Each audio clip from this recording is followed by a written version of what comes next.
We need to talk to Richard from New York. Richard from New York, you are on Truth Wanted. What's on your mind? Hi, it's good to be on. Thank you for calling. What do you got for us today? Well, I have a story about time travel and how I time traveled myself. Is there a DeLorean involved? Nope, no DeLorean, no machine. It was all wireless. Okay, all right. That is cool, man. I'm all ears. Dive in. Okay, so one day in 2018, I was out on a walk just in the neighborhood, and I'm a schizophrenic. I hear voices in my head, and Okay. I believe it's a spiritual thing, not a mental thing, but that's just an opinion. And anyway, one of the voices in my head, who I identify as the Holy Spirit, said to throw out my phone into a waste bin when I was out on the walk. And so I complied. And the next day when I was out on a walk without my phone, into this flash, my surroundings changed, and I was back in a park where my family used to have family reunions. Not the same park, I'm assuming? Nope. It was probably 3 or 4 miles away from where I was walking. But when I looked away from my walking trail, the surroundings around me just suddenly flashed and changed. How long did they change for? Well, I was there in the park for about 45 minutes. I saw myself on my mom's lap as a kid. I estimate the year to be about 1992, so it was from 2018 to 1992. Based on my age, I was about 3 or 4 at the time. So it sounds like this is a memory that you're reliving. Is that correct? Yeah, it was plain as day. It was a regular memory. I remember it because it was so extraordinary, of course. And how do you know you weren't just reliving a memory in your sort of mind's eye? Like, how do you know you were actually time traveling? Well, as far as I can tell, it was me on my mom's lap, and I looked around and there was my family there and all of my relatives. I got the feeling like I was alone, like if I talked to them, they wouldn't reply, kind of like it was a recording. It was kind of a strange feeling. Did you try to talk to them at all? No, not really. I got the feeling that if I did anything, it wouldn't be responded to. This makes me think that, are you familiar with determinism? I am. I'm sure MD Aware is as well. This makes me think that the timeline that I was in was more deterministically set as opposed to probabilistic. So I think that whatever forces put probability into the universe, or however that works, like quantum effects, I'm not quite an expert on it, but whatever effects do that were lessened in this area, so that because I had been there previously, I couldn't really alter it for all I could do. Okay. I just want to slow down for a second because we're jumping a little bit. I think the first thing we need to do before we start talking about whether this is evidence of a deterministic rather than a quantum universe or a probabilistic universe, we have to establish that you in fact time traveled, right? Would you agree with that, Richard?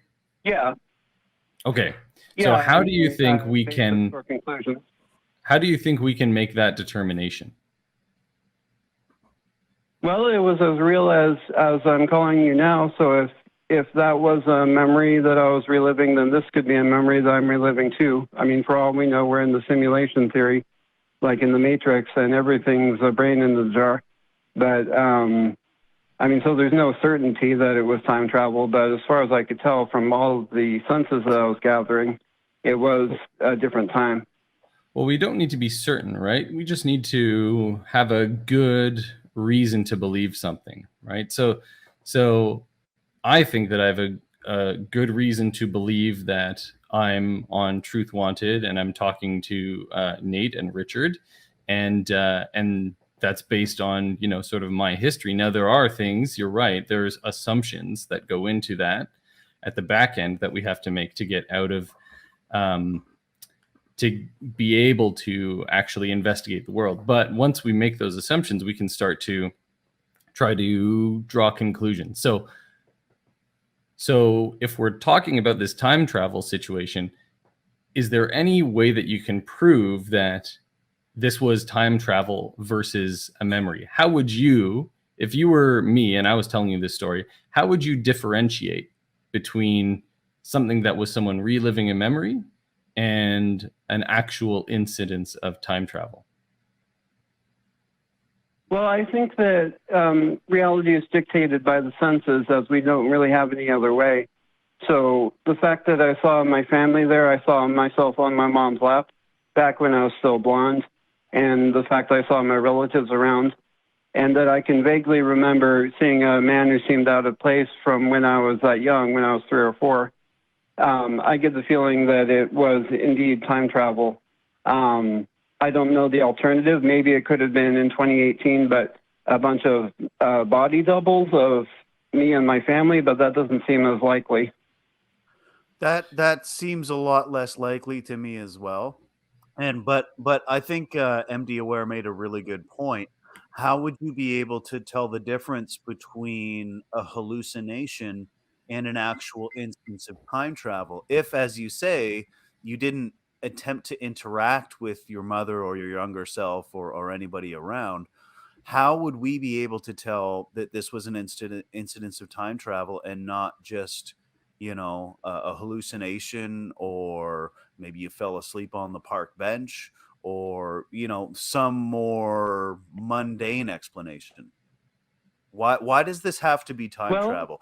What property does time travel have that any other explanation could not have?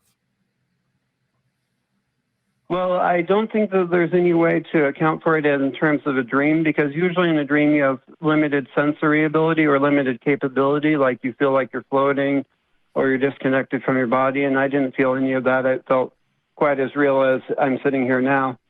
Well, But sometimes Sorry, what was there your- is I just such wanna- a thing as lucid dreaming, where people do have control of their dreams and are able to interact with with what's going on. I do it myself sometimes. Not a lot of people are able to lucid dream, but it is a thing. Sorry, MD, go ahead. I just want to pick up on something you said, Richard. You said most of the time you XYZ with dreams, but we don't even have to think about most of the time, right? I think I would go as far as to say that the least likely incident, right? The least likely thing that happens with a dream is still more likely than time travel, right? The least likely component of a dream, the least likely property that a dream could have is still going to be more likely than time travel. Would you agree with that, Richard? Well, not based on my experience, because I was out walking and I was highly alert at the time. I wasn't sitting on a park bench or napping or anything like that. So there would have been a discontinuity there where, like, if I had sat down on a bench and I closed my eyes, then I would be willing to believe that it was a dream. But because I was active and out walking, it seems less likely to me. Let me give you an example of what I mean. If pretend you're someone like me, you're a doctor, and someone comes in to you and they have a cough and a sore throat. The most likely cause of something like that is a cold, virus of some kind like that, right? It's going to go away on its own. A much less likely cause is something like tuberculosis. So even if the cold hypothesis doesn't fully explain the symptoms, it's still a much more likely thing to occur, right? It's much more likely to occur than, say, tuberculosis. And so I think what you have to do is you have to rule out the most likely cause. You have to completely rule it out, regardless of how likely or your assessment of the probability that it'll fit with what you're seeing. You still have to rule it out before you can go on to the less likely thing. Would you agree with that, Richard?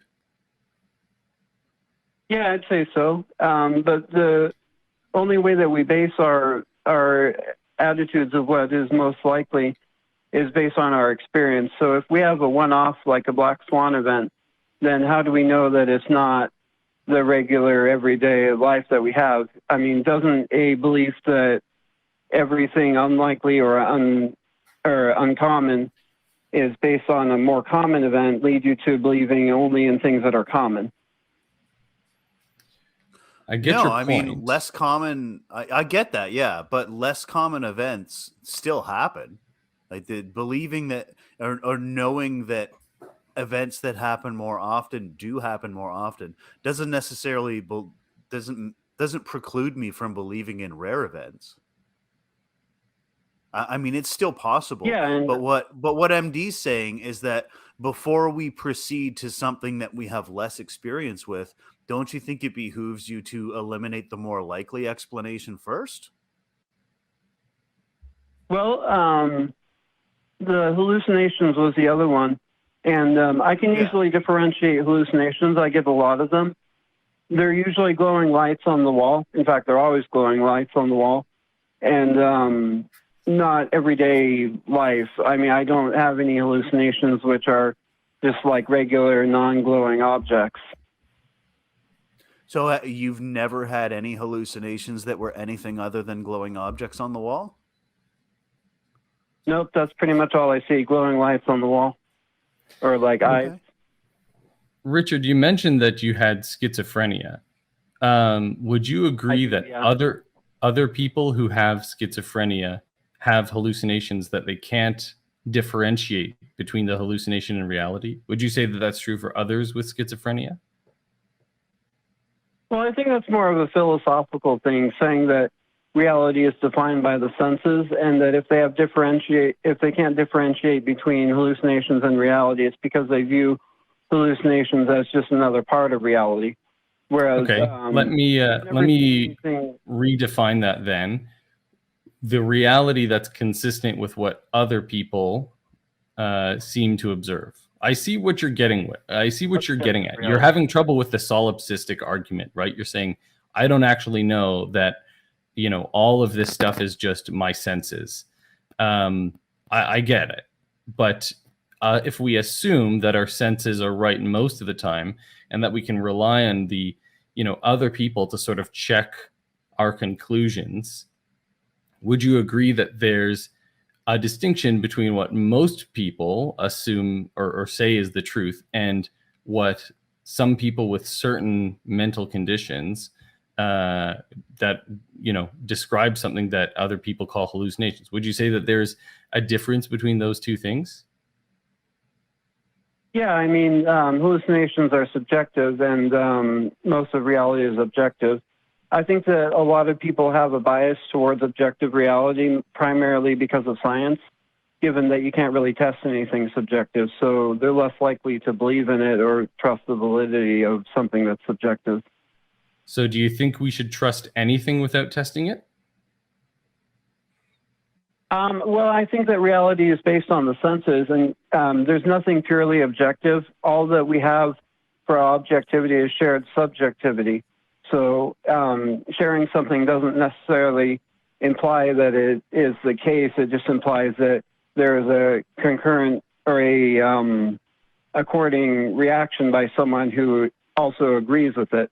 For all we know, it could be entirely simulation theory, and even the reactions that give us the agreement upon subjective reality are all subjective in nature, and that there is no objective reality. Essentially, there is no spoon. But Richard, if a tree falls in the forest and there's no one there to hear it, does it make a sound? My thought is that you can't prove that it makes a sound. Well, I think that you could demonstrate that it does indeed produce sound waves, and if there's no one there to perceive those sound waves, they still exist. They're still there. So I don't know if I can get on board with reality is only what the senses perceive, because there was a whole lot of reality before there were people around to perceive it. The Earth's only what, 4 billion years old. The universe is what, 14.7 and change. So there has been a reality long before there were people around to perceive it, or protozoa or tiny little animals swimming around in the prehistoric goo, right? So I don't know if I can get on board with that. Well, I think that the only way that we know that there is a reality that's that old is through the senses, and by observation of the cosmic microwave background through the senses by someone's eye in a telescope. And there's no separating objective reality from subjective reality. So objective reality may exist or it may not. There's really no way to tell without using the senses. Yeah, so I think this still goes back to solipsism ultimately, right, Richard? I think what you're saying is, well, all of you scientists and objectivists, you're just assuming that your senses are reliable, and that everything you're observing is a representation of air quotes reality, right? And you're saying, well, who's to say that my subjective experience isn't exactly as valid as your again air quotes objective experience? Is that sort of what you're saying, Richard? More or less, though I wouldn't do it dismissively. I'm also into science. I've been a geek since I was young. Right. So I think that's where we depart, right? At some point, actually or at least that's where I depart. I fully acknowledge that I'm assuming that, some of my senses are right some of the time. Most of my senses are right most of the time. And there are, liminal states that I can be in where my senses deceive me. But I rely on other people. I make the assumption that I'm not the only thing that exists, and that other minds exist and can, verify my experience. And it sounds like you don't make that assumption. Well, no, I wouldn't call myself a solipsist because I do believe that people do exist, and I can't verify it, but just intuitively it seems likely to me. I would call myself more as someone who believes in the validity of subjectivity as opposed to direct solipsism itself, because I do believe that there is something other than my mind. I guess I just can't prove it. So I guess you might call that solipsism. I never think of myself as a solipsist, though. So you mentioned So you said something about the validity. You believe in the validity of a subjective experience. How do you Correct. show? Because validity is something that you have to demonstrate, right? If I want to say that something is valid, I have to demonstrate that in some fashion. So how would you demonstrate the validity of your subjective experience? Well, that's the problem. How does anyone validate or how does anyone share the validity of their subjective experience? There's only subjective experience. So well, so we usually compare it to an objective standard, or at least the subjective experiences of others, right? So if I saw something, appear in the room that I couldn't explain, I might ask other people in the room if they also saw that. That's a way of trying to validate my subjective experience and see if that was something that occurred outside of me or something that occurred within my mind. Yeah, I would call that shared subjectivity. That's the basis for objective reality that I follow. I don't think that cameras are inherently a better judge of the world than eyes. I think that shared subjectivity is probably the best way to get objectivity. I think that's a sort of a different a different tack to get onto. But then so how do you, if you agree that you sort of need a shared subjectivity, as you call it, how did you validate your time travel experience using this shared subjectivity? I didn't. I can't prove that it was objective, but it was as real to me as everyday life is. So if I can't prove that that's objective, then I can't prove that right now is objective, and I can't technically prove that anyone exists. But you can, we have a shared subjectivity, right? Yeah, we're here. Yeah. So I think that goes back to Nate's question, right? He asked you for evidence of shared subjectivity, right? He asked if you spoke to the people that you saw when you time traveled. Were you able to validate this, right? That's what Nate was really asking. I spoke to some of my relatives who were at the family reunion, and they said that they couldn't remember. Granted, it was a long time ago, and I barely remember myself. So what do you think the most reasonable thing to believe is then? If you can't get your subjective validation, what do you think the most reasonable thing to believe is? Well, I think that I'm just going based on the status quo that I assume that objective reality exists, and this is no different than any other day. So I have no reason to think that it was entirely subjective, even though I didn't share it. Like, I never share going to the bathroom, but I'm pretty sure that going to the bathroom is objective. Do you see how this is a little bit of a different thing, though? Like, how many times have you time traveled versus how many times have you used the washroom? One was a one-off, and the other times probably pretty often. Right. So Right. again, I'm going to quote like Carl Sagan, who said extraordinary claims require extraordinary evidence, right? And the extraordinary thing here is that you're talking about an event that even for you has only occurred once. So I would call that an extraordinary event. It's not part of your ordinary everyday experience. And so I would, if it were me, I would want some additional verification that that had actually occurred. That would be the first thing that I would do too. You know, if I were transported back to a family memory from years ago, the first thing I would do would be like, wow, this is cool. I'm going to go talk to my Aunt Karen. I'm going to go see if I'm going to investigate this.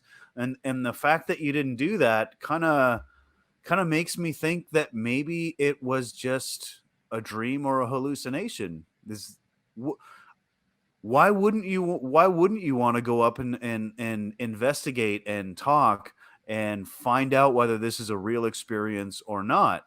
Especially considering, like you said, this doesn't happen to you. This hasn't happened to you. You do suffer hallucinations because of your condition, but not this one. So I would think, especially in your position as somebody who does suffer from this and encountering a new phenomena, this would be the first thing that you want to do, is you want to go and you want to verify this thing. And the fact that you didn't do that makes me think that you are more an observer than a participant, hence probably dreaming. Well, I would call myself an observer, yes, but I wouldn't say that necessarily equates to dreaming. Well, but you said yourself that you felt like if you were to interfere or interact, that it would end. No, not Again, that it would sound end. like you were reliving a I wouldn't get pleasant any experience response. that you didn't want to stop. I'm not judging you for that. I wouldn't want it to stop either. I would love to go back to a pleasant memory from my past and watch it again. That would be amazing. So no, I'm not judging you for not wanting to disturb that. But doesn't that sort of indicate to you that that probably inside of your own mind, it was a construct of that mind, whether it was a dream or a hallucination, doesn't really matter. It seems to me like it was probably just a machination of the wetware inside of your skull. But let's take a step back, Richard. Would you say that it's more reasonable to say that it was actually time travel, or would it be more fair to say that you had an experience and we don't really have any good verification or a firm idea of what happened? It was an unprecedented event, even for you. Yeah. So that's what I was saying. Yeah. Yeah. So we're not even, I'm not even going to push you as from a scientific perspective. I won't even get you to say it was definitely a hallucination, because frankly, we don't have any evidence that it was a hallucination per se, right? All we have is a reasonable, I think all we have is a reasonable belief that this was not in fact time travel. And so we would have to do more investigation to figure out what the actual cause of this was. And so I would say, Richard, if you have this experience, so what I would say, if I can give you homework, is I would think about, if this happens again, how am I going to be able to verify it? How can I test this? what can I do in the past? Maybe you can, go up to one of your relatives who's still alive, and you could give them a password or something like that. And you say, if I say this word to you in the future at some point, then I want you to say this back to me, right? And then you've created a method of testing. And then when you come back to the present day, you can go to that relative and you can test to see if they've taken that word, right? So that's like just one example of something you could do to test whether this is a thing that actually occurred. Do you think does that sound reasonable to you, Richard? Well, I wasn't really interested in testing it. In fact, at the time, I was in a very calm state, and I had no doubt that it was real. It seemed very obvious to me that I was in the past, and even though this was a rare experience, I had the strange feeling about it that I was just kind of gliding through it. And so, are you interested in testing it now? Abnormal. Well, after the fact, there's not really much that I could do, and I still have the memory plain as day, so to me it's proven. I agree. I mean, I understand that it's only an anecdote, so I can't really relay it. But I'm saying if this were to happen again, would you be interested in testing it? I suppose I could go through the effort. It's not like something that would be a priority to me. I mean, it kind of should be, especially if you're going to purport it as an incidence of time travel. I would think you would want some good reason for other people to believe that it is such, and not just, as you say, not just a cool story. And it is a cool story, don't get me wrong, but you kind of probably should be more interested in finding out if it is an actual instance of time travel or just a dream. Especially, Well, like, you sound like a smart guy. You sound like you're, like you've really thought about this. So for I'm you not to the go one working on now in technology. No, well, neither am I, Richard. But fortunately we've got MD Aware here to watch over us. But I think we're gonna move on. It's not as complicated as it sounds. I'm sure it's just very, very small. I think we do need to move on, but Richard, I do want to thank you for calling and sharing your experience with us. And hey, like, if this happens again, try to interact, right? Houdini had a thing where the last few years of his life, he was trying to debunk mysticism and seances, and he gave his wife a password so that, if she could ever contact him in the afterlife, he would know this password. And I think that's kind of what MD Aware is getting at here. So yeah, if it happens again, do that and get us a passcode, and we want to hear back from you. Seems unlikely. Absolutely. Well, if it's only happened once, it seems unlikely that it would happen again. But I mean, strange things happen, right? One time a strange thing happened to you, so it could happen again. Yeah. But Richard, I want to thank you very much for calling in, and that was an interesting call. Yeah, no, that was great, man. You take care. Interesting. Time travel totally. in the park. I don't know. What do you think, Nate? How did I do? Inaugural voyage.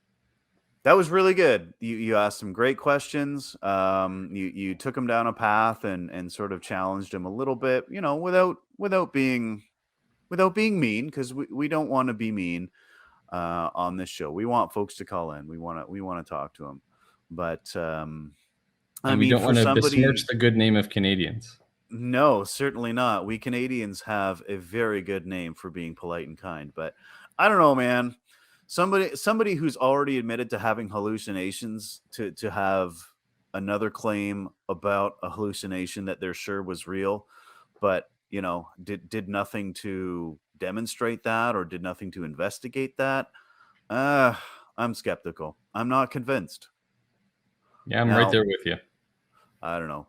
Maybe if he had Doc Brown and Einstein in the DeLorean, then I might have been a little more convinced. But yeah, I don't know. It to me, it just boils down to a cool story, which is the problem with a lot of these claims of the paranormal,